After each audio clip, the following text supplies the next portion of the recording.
හින්ද ගන්න අප්පා. ඔගේ මොහු විසින් තව කෙනෙකුට ඒ ප්‍රශ්න පත්‍රය යම් සැකරට සමාජ තමයි ආදර්ශ පත්‍රයක් සකස් කළා. වසදාසික ප්‍රශ්න සකස් කළා. මෙලොවට මේ දෙන්නේ විභාගයේ පැවැත්වීමට පෙර දින විශ්ව ජාතික අධ්‍යාපන අධ්‍යක්ෂ ආයතනයේ අධ්‍යක්ෂවරයා තමයි ඔහු මේ සාමාජිකයෙක් ඔහු තමයි මේ ප්‍රශ්න පත්‍රය පිට කරලා තියෙන ඒ කියන්නේ ඔහු විසින් ලබා දුණු ප්‍රශ්න 7 ඔහු නැවතත් ලබා දීලා තියෙනවා පෞද්ගලික උපකාරක පන්ති පාසල ගුරුවරයාට. එවැනි පසුබිමක ඉස්තුරු පාය අධ්‍යාපන අමාත්‍යාංශ ඉදිරිපිටදී මෙවර ශිෂ්‍යත්ව විභාගයට පෙනී බෞද්ධයන් විරුද්ධ කරන ඉල්ලා සිටියේ ශිෂ්‍යත්ව විභාගයේ නැවත පවත්වන නිසායි.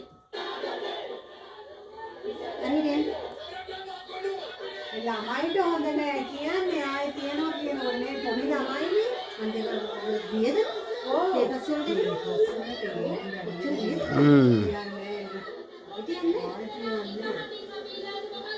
ඡන්දෙකුත් එනවා පේපර්ස් ගන්න